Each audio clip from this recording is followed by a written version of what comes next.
We have one of the rock stars of the cryptocurrencies. He worked for the old bad world of Wall Street, so he knows it all. But now he's totally into crypto, pretty much a Bitcoin maximalist. Yeah? And if he wants to debate something, he will even go out of the pool in his swimming suit and fight with Roger Ver. He's very, very courageous. You know him all. Vays, a big round of applause. Thank you. Not Russian, English this time, okay? Yeah, it'll be in English this time. All right. Hey, everyone. Thank you for coming to the conference. And this is a somewhat long presentation. I'm going to speak as fast as I can. I'm not even going to talk about myself. I think most of you here are familiar with my work. Please Google me on YouTube. Also, I have two conferences, Unconfiscatable and Understanding Bitcoin. They have their own YouTube channels as well. Please check out the videos from those conferences. So it's a presentation I've been going around the world doing this year. I may have to, come up with a new topic. I already have an idea. I actually thought of it like this week. So what you see behind you is the entire price history of Bitcoin up until the last maybe 5 or 6 months or so. I've been a little too busy to update the backdrop, so I don't have the rise back towards the 9,000 area. But let's go all the way to the beginning, right? I want to just remind people what is it that Satoshi actually invented. At this conference, everyone understands Bitcoin way better than some of the altcoin conferences I speak at. But let's just go through the actual statement, and it's right there in the abstract. Digital signatures provide part of the solution, but the main benefits are lost if a trusted third party is still required to prevent double spending. Double spending is mentioned before anything else that is interesting about Bitcoin. We propose a solution to the double spending problem using a peer-to-peer network. The network timestamps transactions by hashing them into an ongoing chain of hash-based proof of work, forming a record that cannot be changed without redoing the proof of work. Satoshi was solving the double spend problem, and after a decade of trying to come up with a solution, proof of work was the ultimate solution. In order to get that achieved, Adam Back's work of Hashcash was also utilized. That's why it's there in the credits. We will get back to that. It wasn't until late 2010 that Bitcoin found its first use case, but it didn't actually even find the real use case. The speculation of a use case was enough to send Bitcoin going from under 10 cents all the way to about 50 cents, like more than tripling, quadrupling in price on a rumor that WikiLeaks should start accepting Bitcoin as donations because Visa, MasterCard, PayPal had cut them off. WikiLeaks, Satoshi recommended not to do that because Bitcoin was still very fragile at the time, nor the kind of attention it would get was going to be, didn't really want that kind of attention. So WikiLeaks didn't do it. But then the Silk Road use case is the same use case. It's the use case of censorship-resistant value transfer. Silk Road utilized it as of early 2011. I believe it launched in February.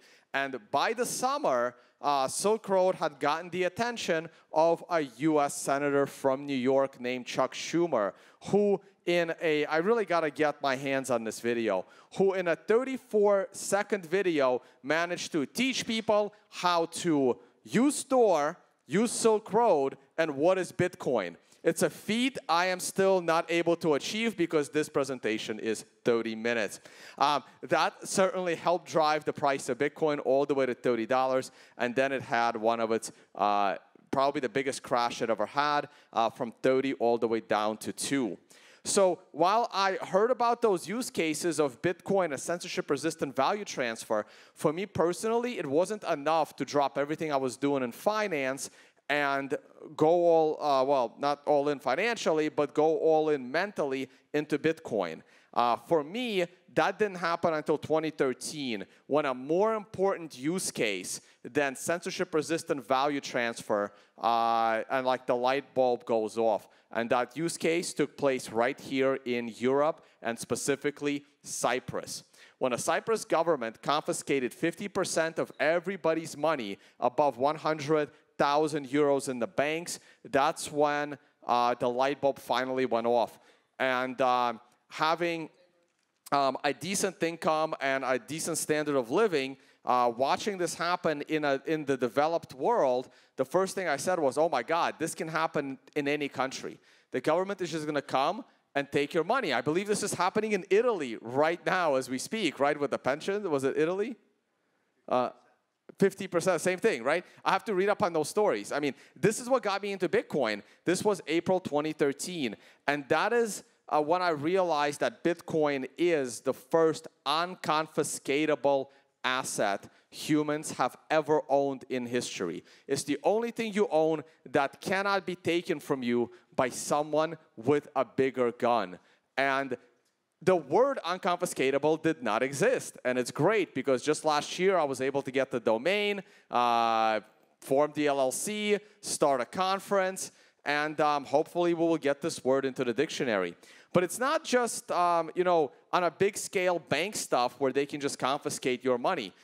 In the US, for example, in 2014, law enforcement stole more money from people than burglars robbing homes. The concept of civil asset forfeiture, where law enforcement sees you have cash and they say, we either think you're going to use this cash for criminal activity or you earned this cash from criminal activity without any proof whatsoever, allows them to confiscate that cash. And they did a better job at stealing money than robbers did. So, however, the unconfiscatable property of Bitcoin, while absolutely critical, is still user dependent, because when Silk Road was finally shut down in October of 2013, the government was able to confiscate 144,000 Bitcoin because it wasn't properly protected. Thank God they only sold it for $48 million in 2014-15, near the bottom of the market, because if they had waited 2 more years, they could have gotten 2.4 billion, and if this article waited 3 more days to write it, that would have been 4.8 billion. So this article almost timed the top, and the sale almost timed the bottom. So that was really, really timely. And but all these things together caused the big run-up into the 2013 bubble top. And we all know how bubbles end. But at the top of that bubble, there was another example of, yes, Bitcoin is unconfiscatable, but only if you properly protect it, which Mt. Gox also did not. However, I don't fault Mt. Gox too much, because if you actually do the research on Mt. Gox, how many people are aware that Mark Karpelès did not start Mt. Gox and he actually bought it? That's great. How many of you know who he bought it from? Well, a few less hands go up. So Mark Karpelès bought Mt. Gox from a man named Jeb McCaleb. He bought it around February. He took it over around March. And in April, he discovered 80,000 missing Bitcoin in Mt. Gox. So he basically bought a fractional reserve exchange. The 80,000 missing Bitcoin was about a $64,000 problem the moment he bought it.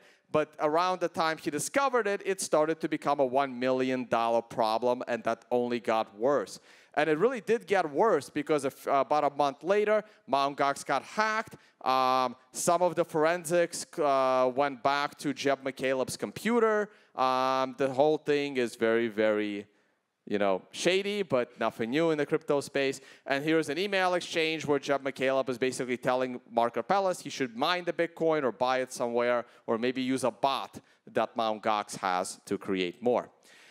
We had the bubble, and both of the properties of unconfiscatable and censorship-resistant value transfer were on full display at the bottom of the bear market. And this was something, and while a lot of us were in a a really depressed situation going into the summer of 2015, I could not take my eyes off of the Greek banking crisis. And that was, to me, absolutely fascinating. When your money at the bank, the government basically says you can only withdraw 60 euros per day of your own money from the bank. And that was taking place for about a week or two. And then over the weekend, they said, okay, 60 per day is a little bit bad. Well, how about we let you withdraw 420 euros for the week? So when that happens, what happens Monday morning? Well, Monday morning, this happens, right?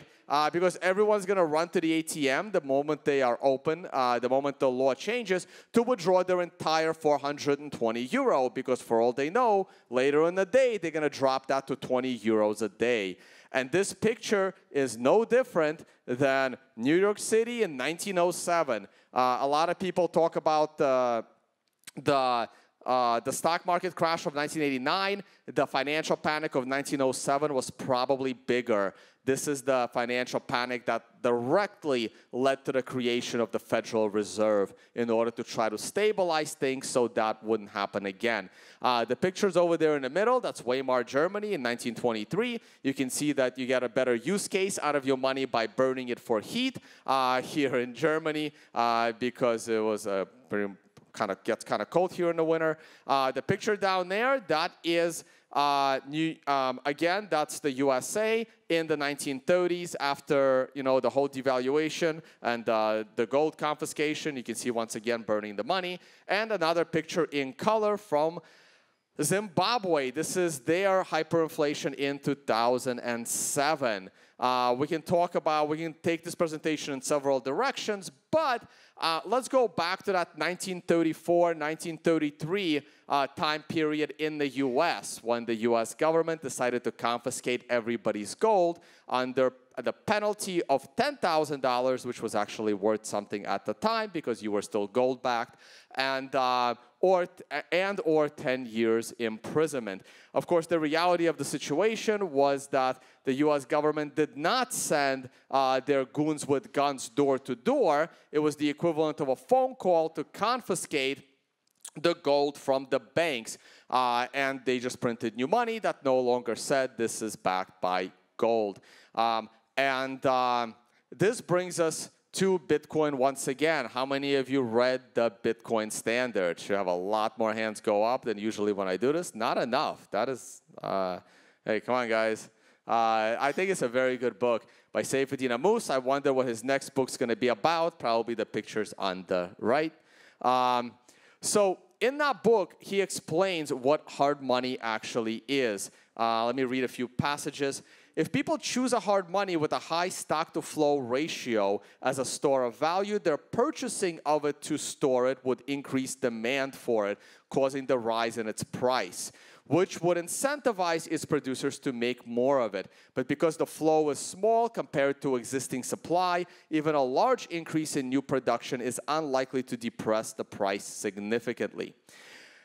Hard money, by taking the question of supply out of the hands of governments, and would force everyone to be productive to society instead of seeking to get rich through the fool's errand of monetary manipulation. International economic summits are convened where world leaders negotiate each other's acceptable currency devaluation, making the value of a currency an issue of political will.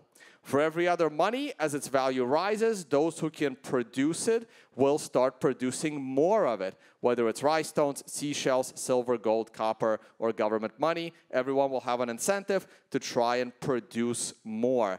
Bitcoin is the hardest money ever invented. The growth in its value cannot possibly increase its supply. It can only make the network more secure and immune to attacks, and it makes Bitcoin fundamentally different from every other money.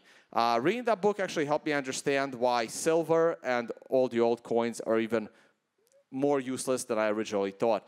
So let's summarize all of this up.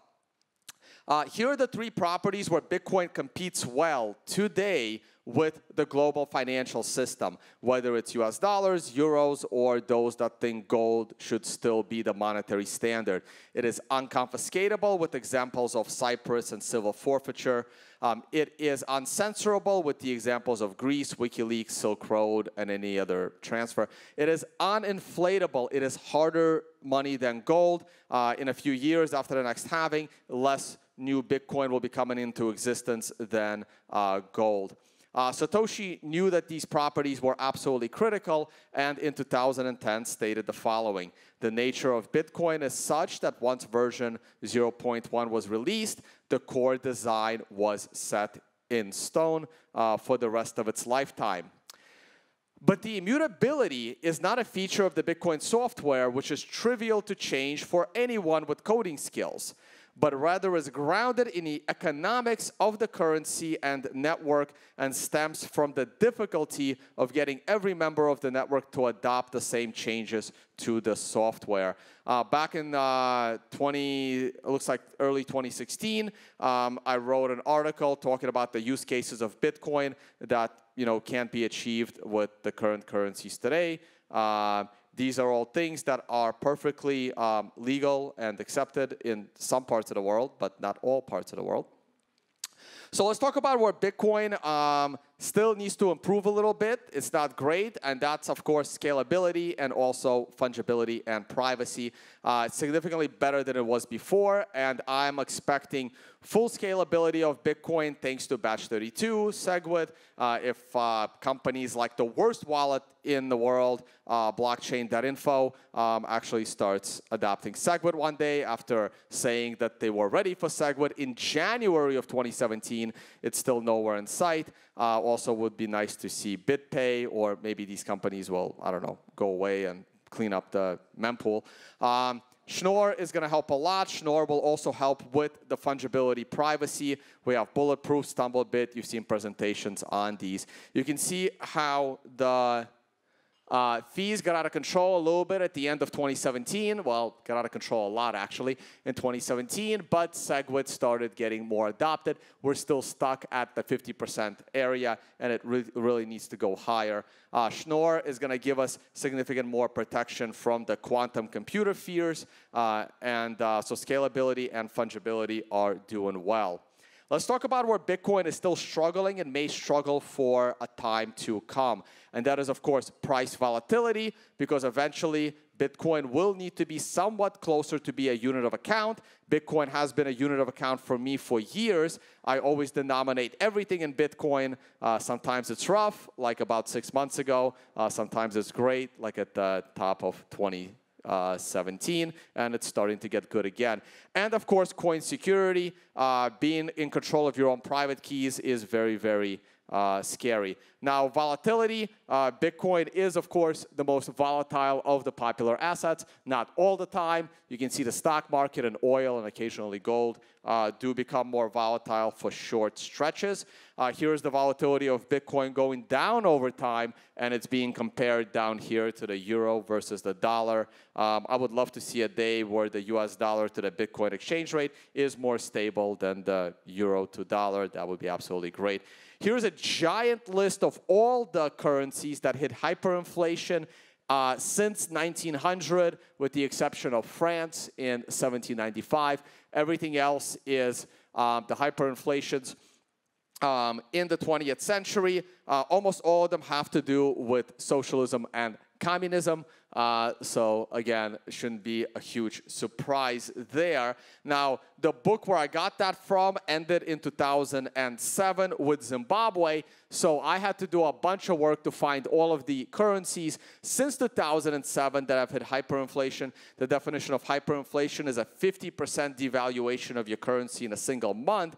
And we can see right here we have Russia, Ukraine. Everyone knows our Venezuela issues still ongoing. Argentina had their problems. The most recent one is Turkey, and there was Zimbabwe round 2.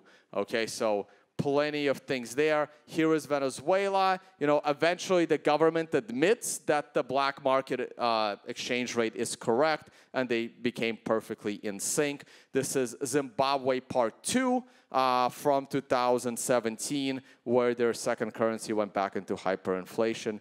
They're pretty much all political events, whether it's war, whether it's a social regime change. No matter how much money the U.S. prints, they will not be going into hyperinflation, because the only thing that matters for your currency is the confidence that your people have in that currency, which is, kills me in these debates against the Bcash people, where they're saying everyone needs to use your currency. It needs to be, velocity of money, velocity of money. Venezuela has the fastest velocity of money in the world.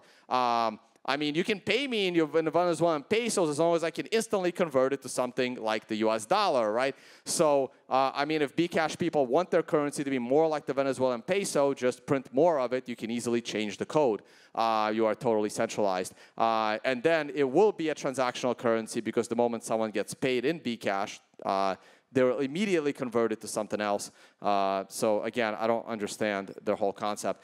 We also had crazy one-day shocks in traditional fiat currencies. The British pound during the Brexit moved 10% in one day. When the Swiss peg broke, it moved 30% against the euro. Completely insane. I can't remember the last time Bitcoin moved 30% in a single day. So just because you're in a developed nation doesn't mean you are immune from these problems. Of course, the biggest issue for Bitcoin, and hopefully there will be much better solutions, is the security of your Bitcoin is still incredibly, incredibly challenging. I mean, Binance was just hacked. Everyone's getting hacked.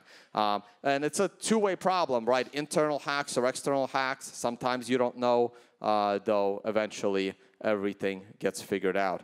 I always forget how long this presentation is. So what can take Bitcoin to the next level? What kind of more economic shocks will give Bitcoin a much greater value? Well, I am here in Europe, in Germany, and you guys have been trying to keep the European currency and the whole region together for what's starting to become an unreasonable amount of time, and I think eventually that will not last. I do think that the odds are greater than 50% that some of the nations on the euro will go back to their currencies.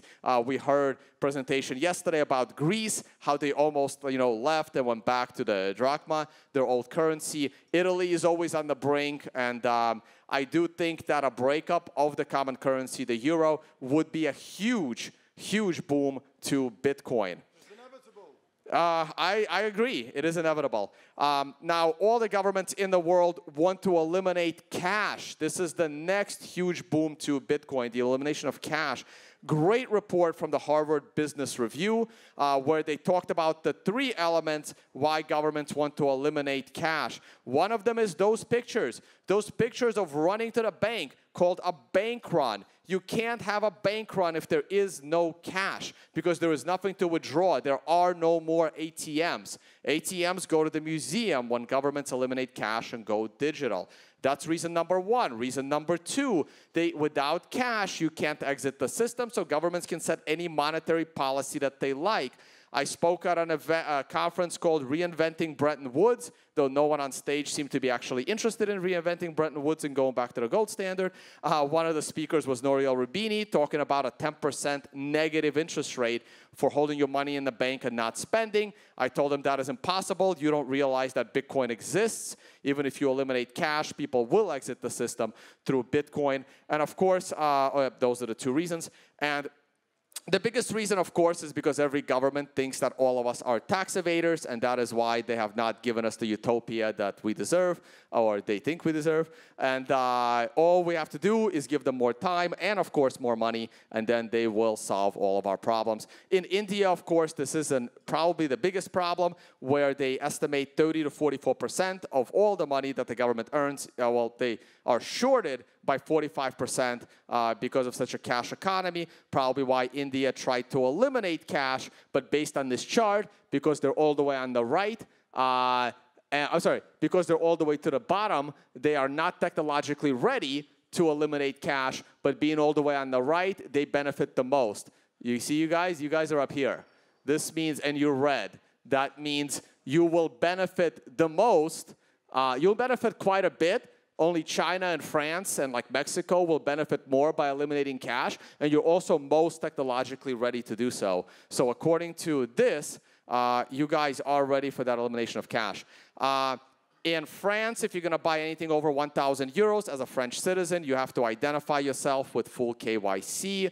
In the US, one state passed a law that you can't sell your stuff for cash. If you want to sell a bicycle to your friend, you better accept a credit card or a check.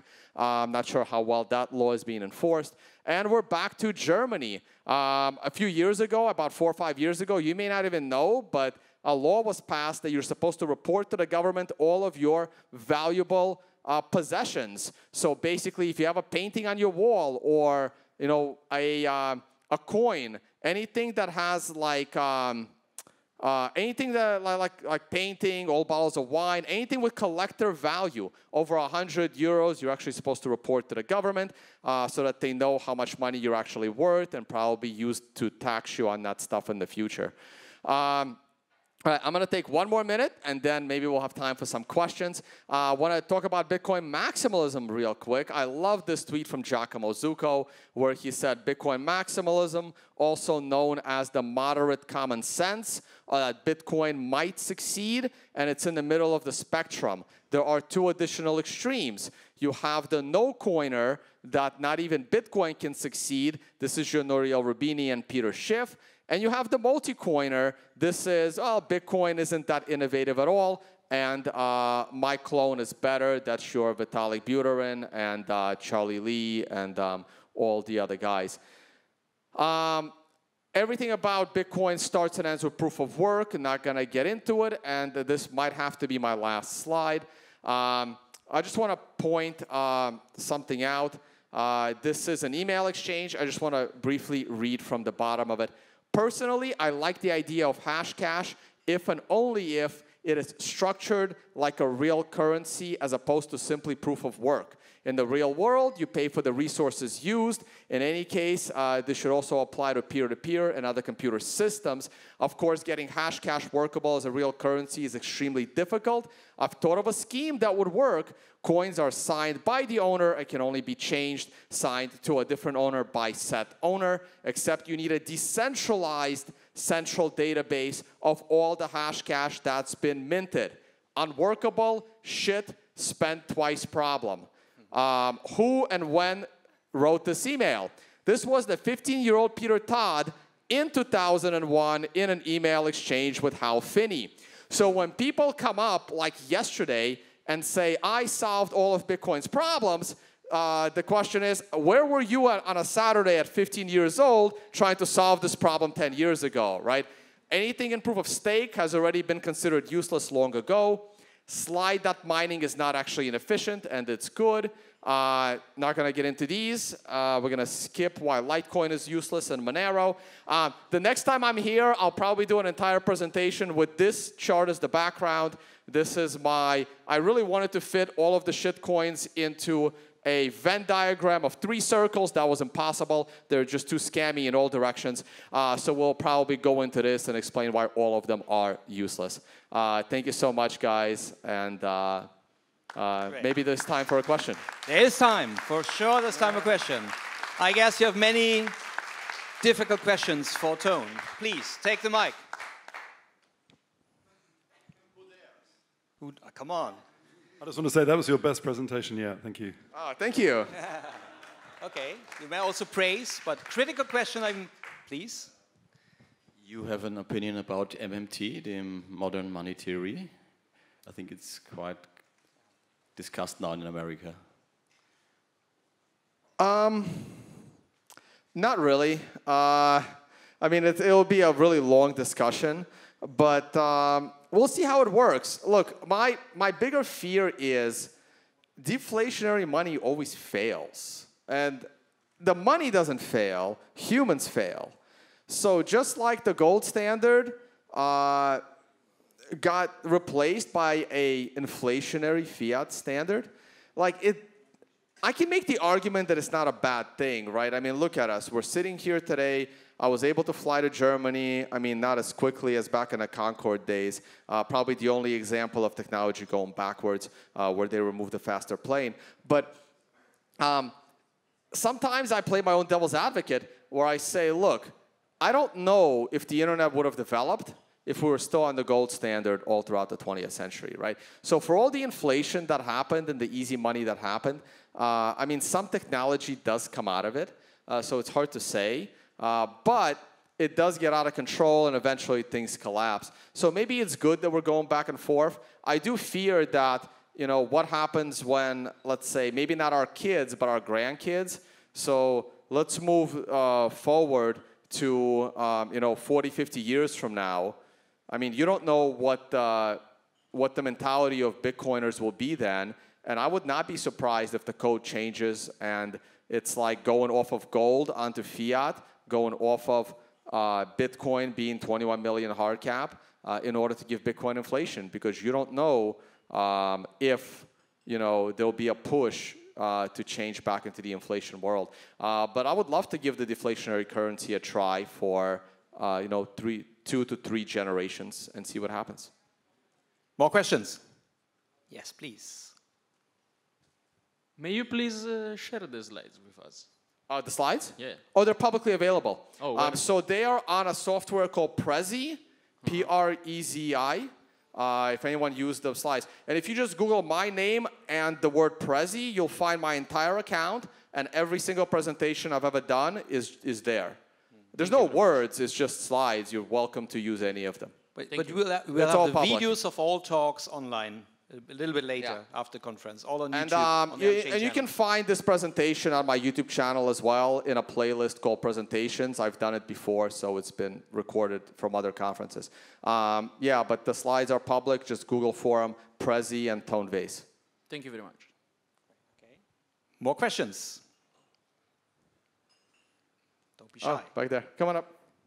Please come to the mic so that it gets recorded into the and we can audio. all hear your lovely voice.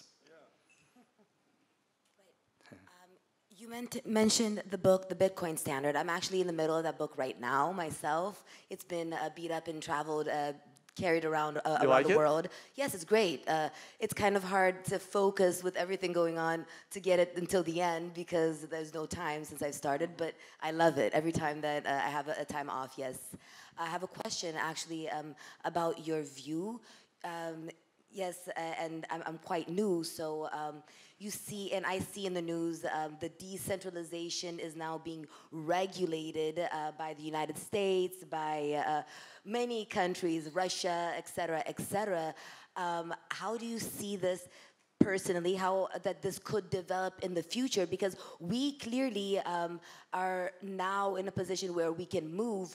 Do you see this, the second question, as altogether basically as something where we will then be able to be on par as like the United States, there's a Republican and will we be able now together to negotiate different, because of course being on the same level or we're not going to get there, but can we really make a difference before they crack down and tell us to get out? So if decentralization can be regulated, it was never decentralized, right? So decentralization is very difficult, very inefficient, very slow. Decentralization is absolutely terrible.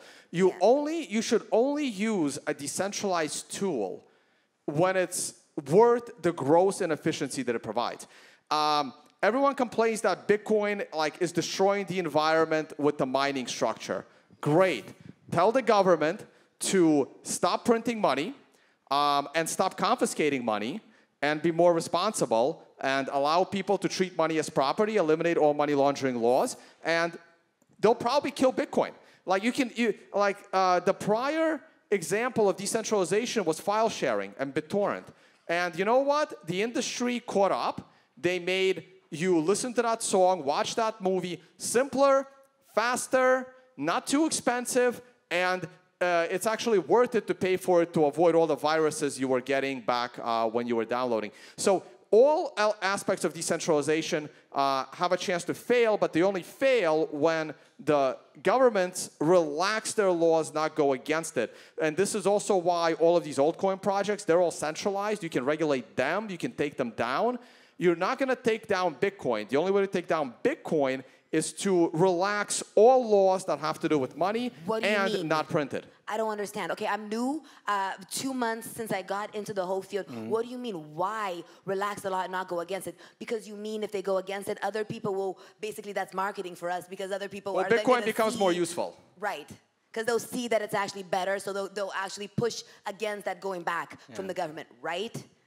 Am I understanding you correctly? Kind of. It's we can talk offline. Okay, cool. We can talk offline. Okay. The good news is thank you. we'll have a panel later, so there'll be more Yeah. chance to ask questions I to think we Tone can and talk all the about other that gentlemen. But now we have a new speaker, so thank you so much, Tone. It was great. Oh, okay. Great. Thank you. Thank you so much.